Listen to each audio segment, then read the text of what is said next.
নমস্কার বন্ধুরা, মেঘবালিকার নতুন একটা ভিডিও ব্লগে তোমাদের সবাইকে স্বাগত। আজকে যে মেকআপ লুকটা ক্রিয়েট করছি সেটা 25 বৈশাখ উপলক্ষে। একে তো বাইরে প্রচণ্ড গরম, তার জন্য সানস্ক্রিনের উপর ভরসা রাখলাম। কোনো সিসি ক্রিম বা কোনো প্যানকেক আমি ইউজ করলাম না। একটু সিসি সানস্ক্রিন লাগালাম, তারপর ব্লেন্ড করলাম পাউডার।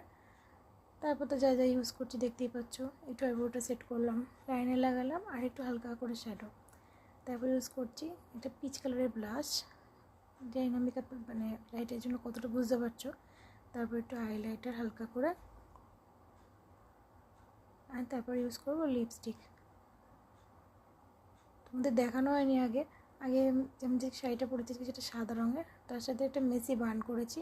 আর রিয়েল ফ্লাওয়ার না পাওয়ার জন্য আমি ফলস ফ্লাওয়ার ইউজ করেছি চুলের জন্য, ব্যান্ড যেগুলো পাওয়া যায়। দেখো তো আমাকে কেমন লাগছে। আর অবশ্যই 25শে বৈশাখে প্রণাম তোমাদের সবাইকে।